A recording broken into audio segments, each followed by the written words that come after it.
Happy birthday, Dr. Obi Cleveland Hill. I'm sharing this video with you from your surprise birthday party when you turned 70. We had a great time, and I'm so grateful we were able to come together to celebrate you and your greatness. And one thing I want to say is thank you for always sharing positive quotes, mailing them to my mother, positive poems. She would put those on the refrigerator, and those positive words really made a difference in my life. Thank you for being so amazing and so positive. Enjoy!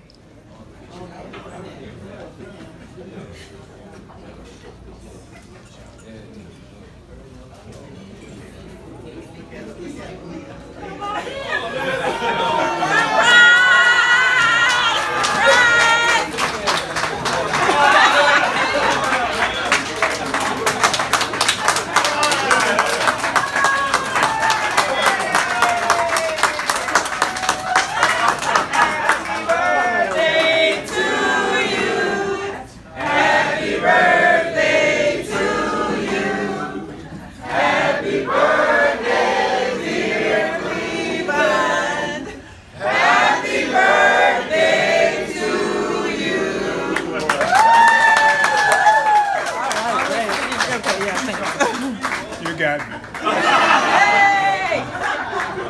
You got me. Oh, I tell you what.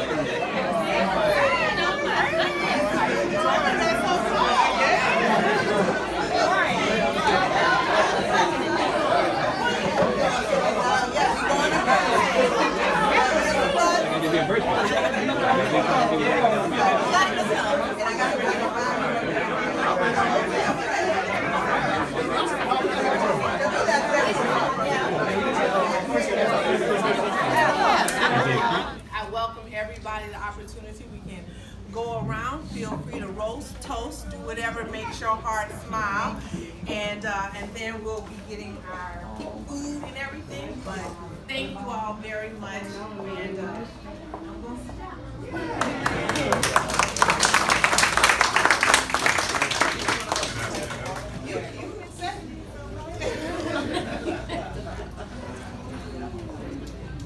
Well, I'll just say a few.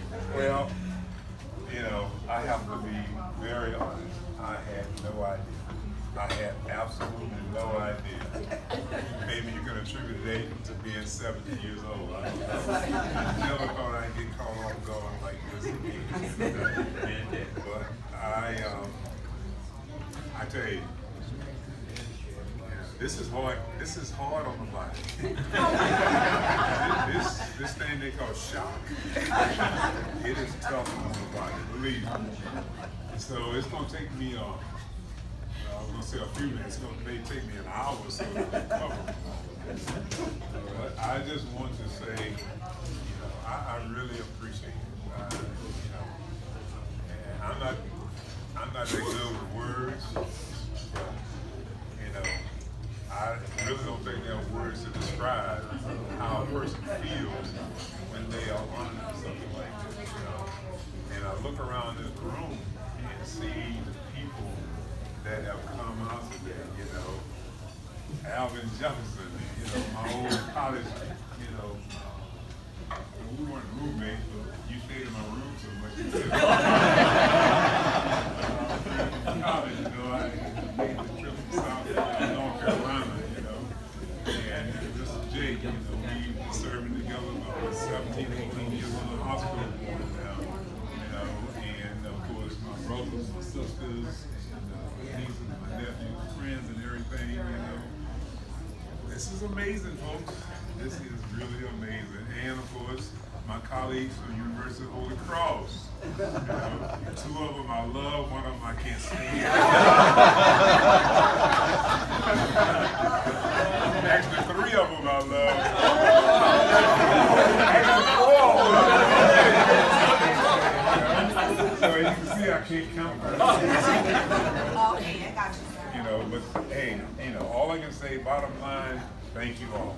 Appreciate it. Really appreciate it. And I am everything. So sometimes you have to lay low, let people feel that they're safe, and then get them. He said, son, you are uncoachable. And it took years for that to sink in because it was like he flipped me the bird, didn't he? I mean, he just said something about my money.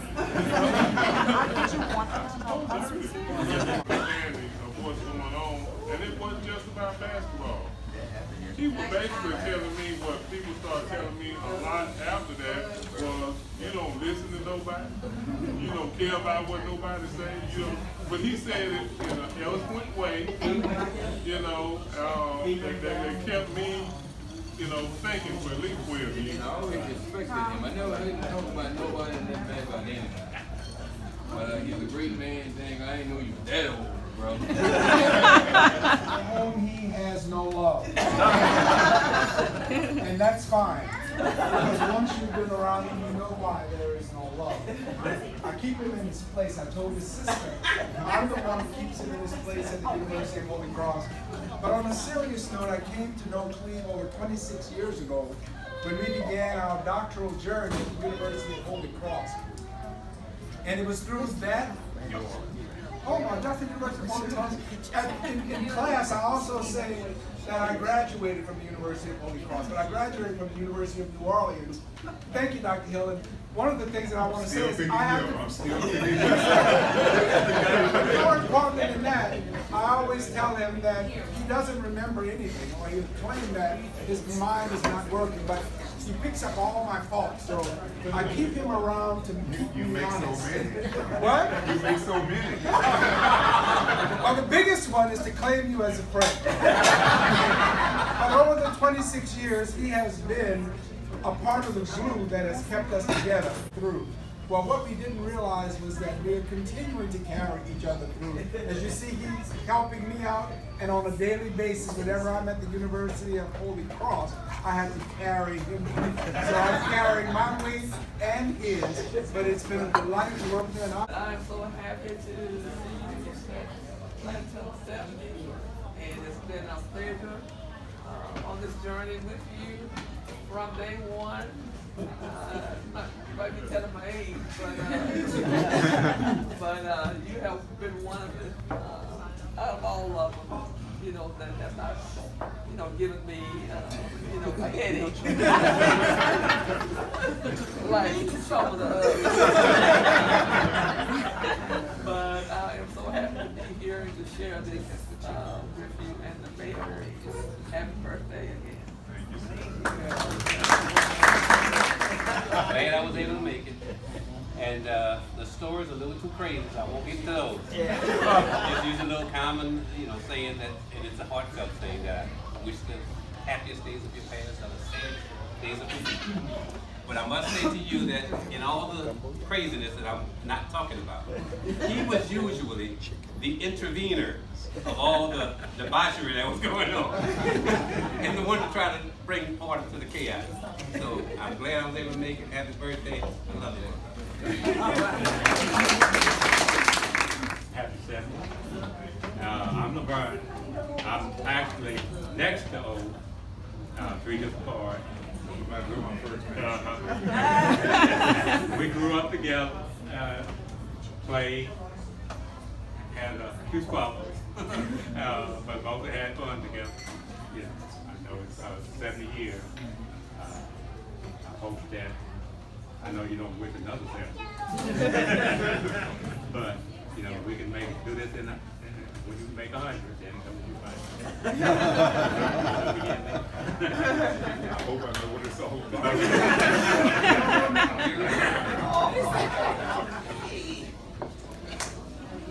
Yeah, I'm gonna get right there.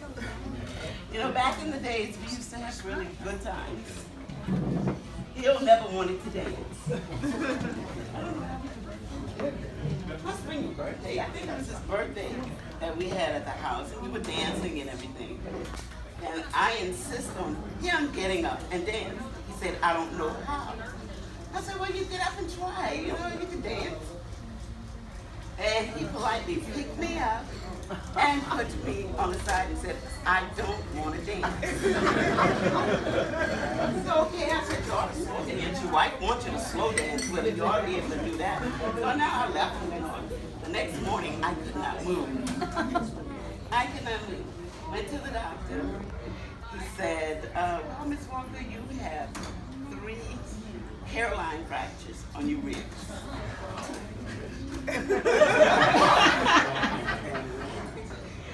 So we called him, we gave him a few choice words, of course. But I will never let him touch me again. So. I told you I didn't break your rib. A little something or something. Yeah, maybe just to sing it in your words, thinking I'm singing it, but you singing it for yourself. Okay. Never would have made it. Never could have made it without you.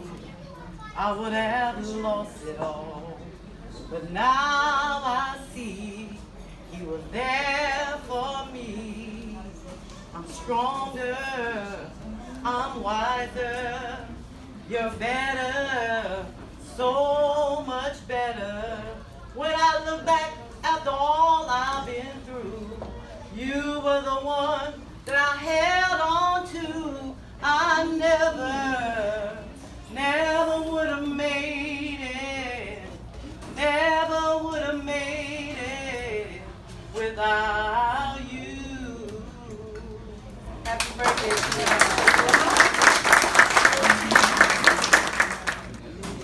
Everybody had to do it that way. So I'm responsible that you did that way. You always thinking no problem. Just look around. It ain't years old now, so they can hear me no more, so I'll let them hear me. I'm gonna let everybody know here. This is my oldest brother, okay? And when we were coming up as kids, part of his job was to be disciplinarian. And you know, back in those days, disciplinarians, you know, they had no hesitation about using a strap, or a switch, or a stick, or whatever came to hand. The only thing I say about my older brother is when he did it, he enjoyed it. He's the only person I've ever look you and laugh at the same time.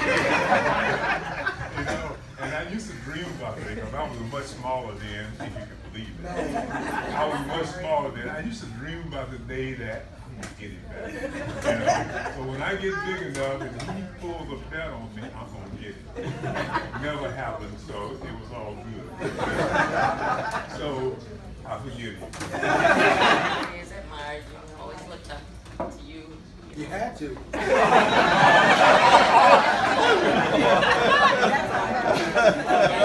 did have the pleasure of seeing you, going to your office and seeing you at Southern University. And I most recently had the pleasure of seeing you at Holy Cross, going into your office and just saying hi. But unlike what Uncle Wallace said, you know, I never heard him say anything bad about anybody or had anything bad to say. But when I went in to see him at Holy Cross, he said, you know, I've always wanted to tell you something. I almost killed you.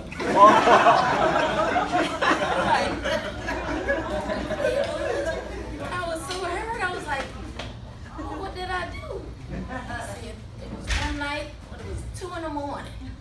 You came and stayed at my house. I remember this story. Cried to go home at 2 in the morning. And I had to get out of the bed and bring you back to your mom. And he said, well, I really, you almost didn't make it. And that was the one thing you didn't say to me when I came to Holy Cross. Shot, that was still on your mind. You were thinking about you. I gotta watch. And I'm so happy to be here with you today.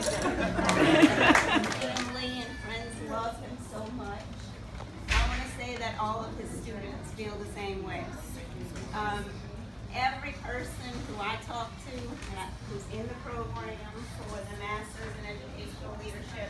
I hear it time and time again. I love Dr. Hill. I love Dr. Hill. And his written evaluations by the students over and over I read. I love Dr. Hill. And I love you too. We just don't take good pictures together. I pretend that he don't hear. She said, I have Marcus, knowledge. I think it runs in the flame.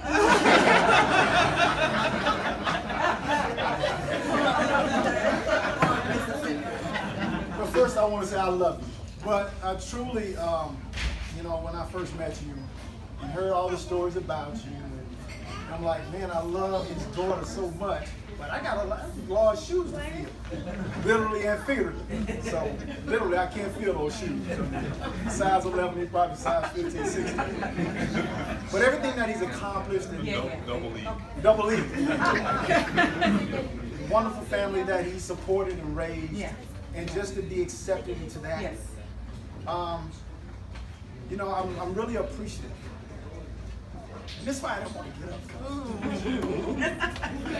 My wife look at me a certain way, say, get up, what you gonna do? Because I know this is going to happen.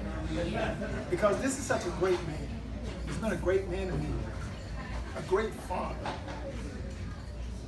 And, you know, he should receive all of his blessings and glory while he's still here.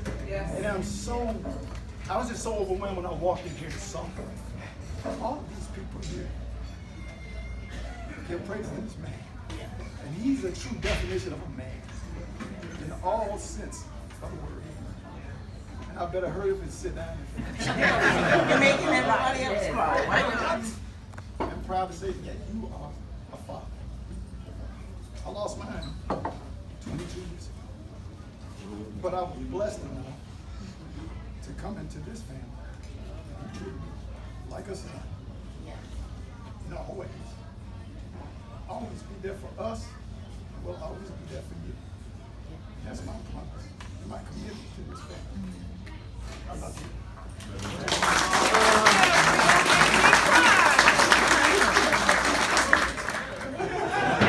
That's his problem.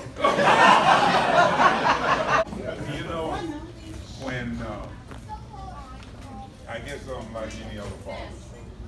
You know, when your daughter is saying that she's going to get married, naturally you have skepticism, you have trepidation.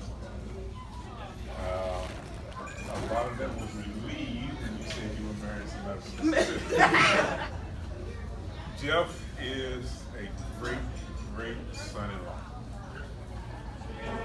Now, if you saw the two of us together at any time, you might think, why don't they like each other? Now, they don't ever say anything to each other, you know?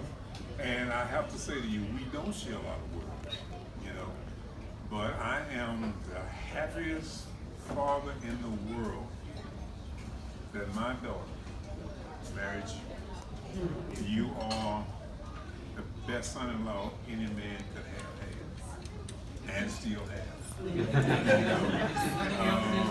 But you know, you never know how a marriage is going to turn out. You never know if people are going to stay together in this day and age. That just, you know, that's a sign of the times. But I tell you, you know, if you and Demetri ever decide to leave each other, we'll keep you in the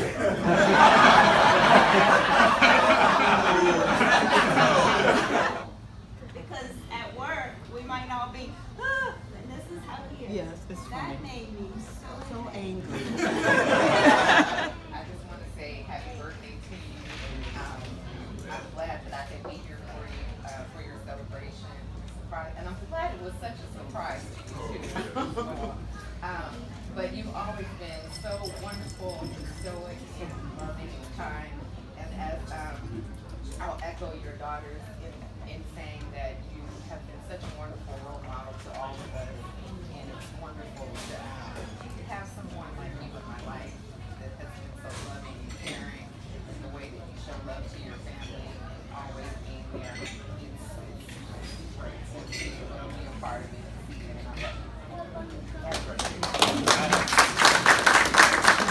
Yes, I did see him yell when he was coaching. Yeah. I saw a clipboard hit the ground before. Like Marvis, you probably could attest to that too. So I think that's the only time I really would see him fully animated. No, he was wondering what kind of brain he got. What you think, Chad? I don't want to bring up. I don't want to bring up all these notes. But you know, not to cut you off though, he was one of the instrumental to me to say what he did. So, you know, and you gotta stand up, man. You gotta stand I up. don't need to stand up. You know, just to kind of just let y'all know serious. That's what he was waiting for me to say, but you know. If it wasn't for Larson Cleve in a sense, I'm gonna be honest with you guys, I probably wouldn't know where Thibodeau was. I didn't even know. They came and got me. Cleve came and recruited me. And believe it or not, driving to Thibodeau and coming down on 20, I said, Cleve, where we at, man? We in the swamp or somewhere? Then it get even better. Laurie said she gonna feed me. She gonna. I was down the bayou where Dulai? Grand Kai. I said, oh man, I ain't coming back here. And you said, be patient, Cheryl. Be patient, man. We gonna get you in with her. And sure and behold, if it wasn't for Cleve, I'll be honest with you guys, I probably would never stayed in Thibodeau. You know what I mean? As Nichols, because playing basketball, you gotta. It's getting lonely sometimes. I'm gonna be honest with you. When you're away from home, you don't know anybody. You know, and Cleveland was right there, and at Larson House was always a place to go eat and stuff like that. So, you know, and it could go on, but after a while, I guess Plug and Kate and also Dylan also they can walk for all this stuff. You get to know people, it makes you feel like you're at home. So, and I got to meet a lot of people also, so it worked out great. But Cleve was very instrumental, you know. Except in graduate school, we need that Okay. Now, just to be honest, you know, I have yelled a few times in my life, you know, not just by snakes, I've yelled. And I remember one time distinctly, I had to yell. My youngest daughter and I were having a little discussion one night. And so she decided to lock the door after I left the room.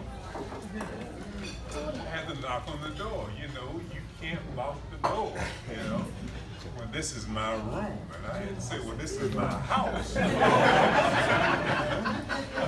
So I walk out again and she locks the door again on me. So. You didn't yell. No, I really didn't yell, but I did have a road rage for a few seconds there. I had to knock the door off the hinges. But, you know, I think she got the message. Action speaks louder than words. Okay. And Shelby and Plug, you know, we're not going to talk about some of those things. Well, I had to yell at him one time, but we're not going to talk about it. I'd just like to say, well, I haven't been knowing as long as all you folks have, but for what, 17 years now? About that. Cleve has been very, very good working with you. Cleve has been very quiet all the time.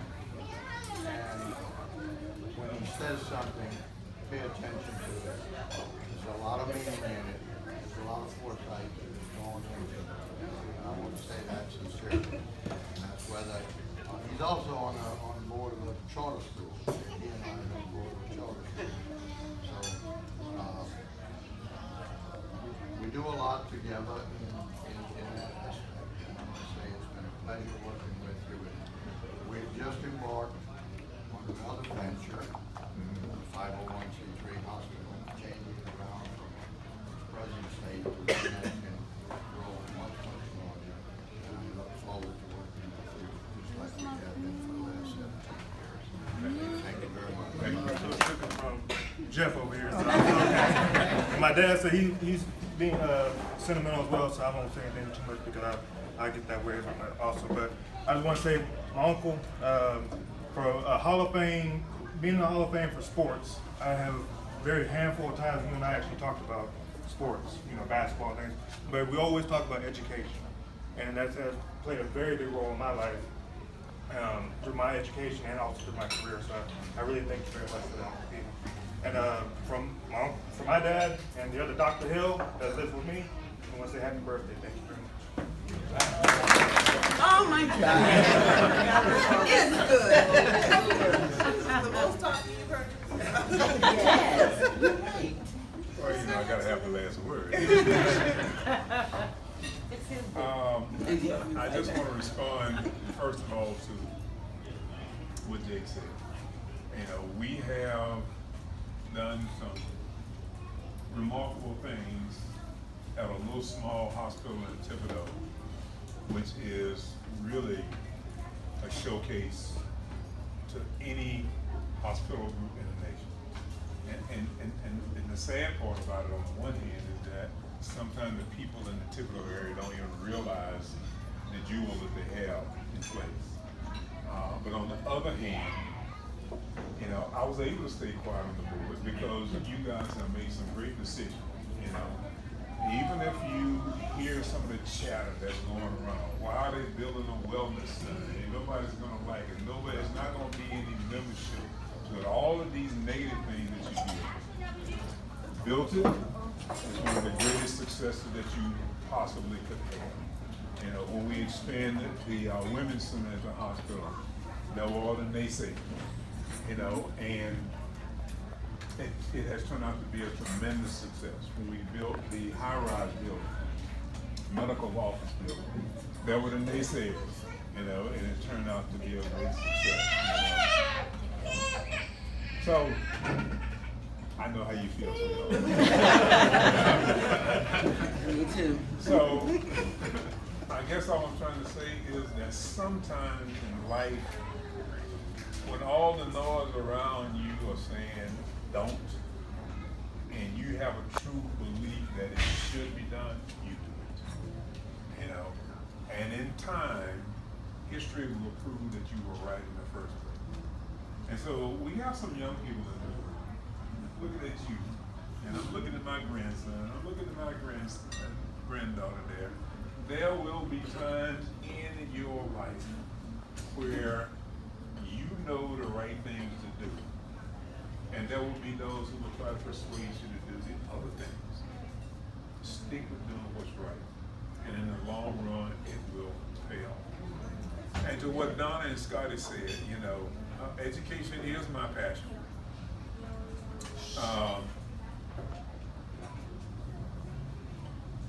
And I'm going to be brutally honest here.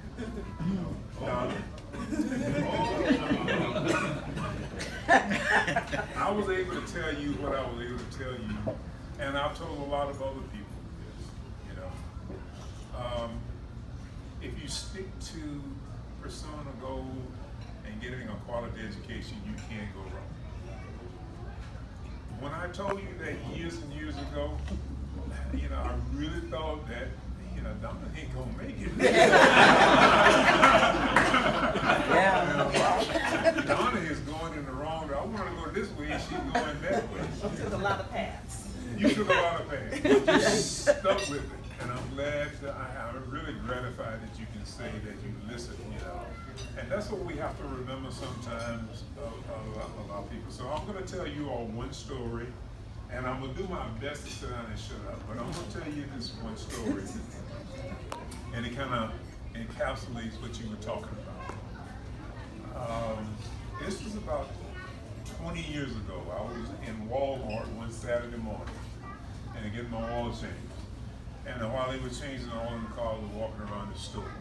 And I heard a voice call, Coach Hill, And I looked around and didn't see anybody call me again. And I still didn't see him, but this guy started walking toward me. And he finally came up to me and he said, Coach Hill, you remember me, huh? And I lied to him. I said, yeah, I remember you. I didn't know who he was. He said, well, you probably don't remember me, but I was one of those students that when you taught at East Junior High School, I was one of those students who used to hang around you all the time.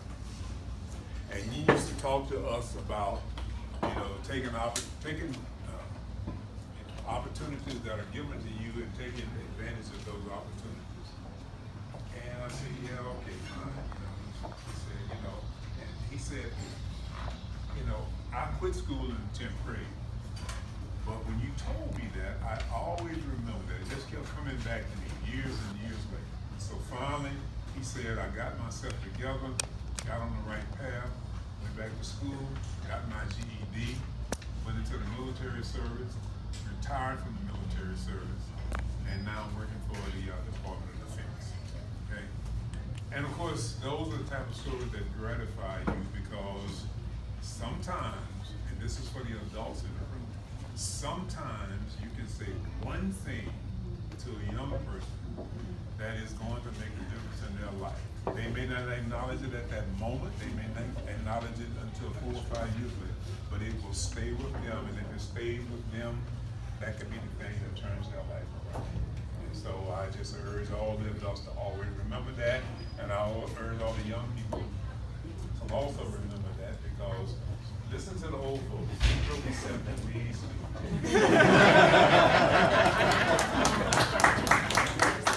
This is what I remember. He tried to explain to me how rice became sugar. Because he was telling me that it wasn't good for me because of the sugar, the carbs, and I just could not understand. I'm like, put sugar in our rice. What he's talking about. But I just remember as being young, he would take us to Nichols, me and Chrissy, and swim, and just the household was just such a positive vibe of health, and I always learned something positive. And I kept a lot of those things with me, in my life from you.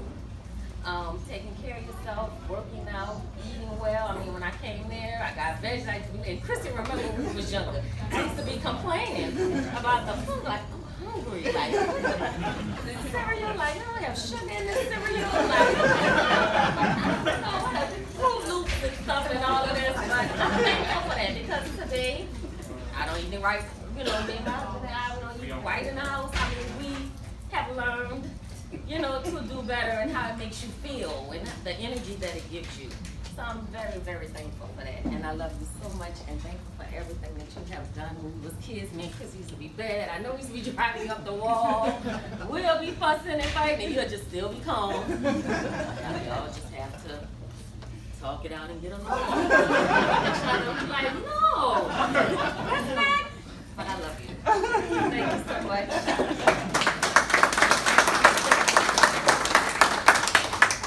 He just went outside. He knew you was calling on him. Yeah. Well, then I have to pick on you then. Damn, I should have kept my mouth.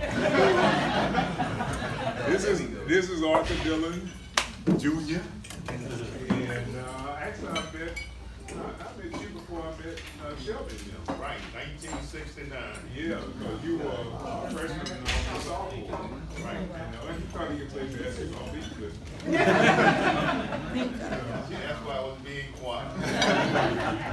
But he and I go back a long, long time, and his name is really not Plug, it's Alvin Jefferson, but we call him Plug. And so we were in school together to burn that stuff out. Yeah. Okay, and I knew you was gonna call us. Okay, under that, and of course, I think Christine, you were when I came out of the Army, you were a freshman, I believe, right? I came the year after, so it's 2 years later. You sure? This is 2 years older than me. Oh, but what year did you start? I started in '74. That 5 year down there. No, but I came from the service in '75. Yeah, I missed you, yeah. Because you were at East, and I came the very next year, so we were like a year behind each time. Right, okay. And then Earl Yarborough, Yeah. Earl had a green Volkswagen. He was one of the few on campus we had What they transportation. call We really became very few. quick friends. Taught me how to drive a You get in the Volkswagen? I also wondered how he got in there, but he did. He had a homeboy named Eartha McMillan that was Not quite as tall, but both of them got that folks now.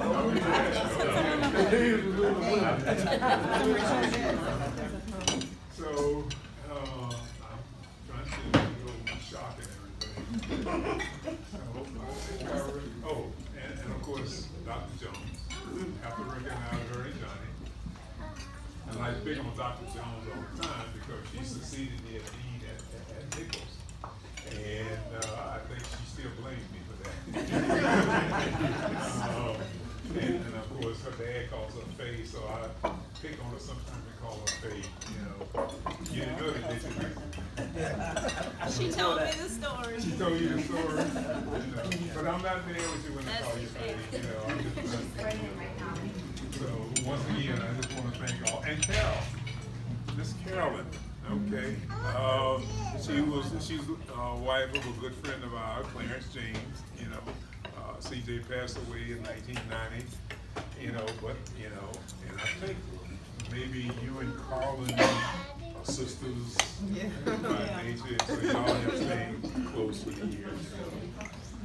So, You got everybody. I got everybody? The only thing I have to say is don't let ask me to critique a paper for you. It will come back bleeding. Bleeding. You critique my doctoral dissertation when I got it back. I'm like, I didn't write anything correct.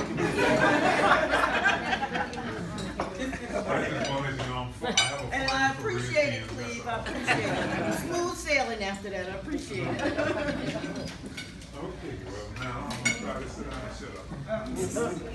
My roses while I can smell them, and you're apart, and as we look around, we're all roses together. And you and your family have impacted our lives, our family, and we love you.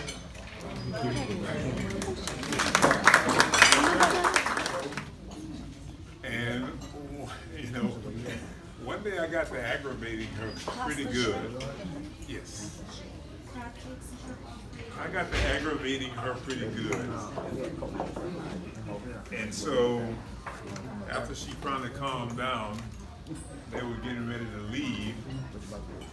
And she walked about 3 steps and she turned around and she gave me half of a peace sign.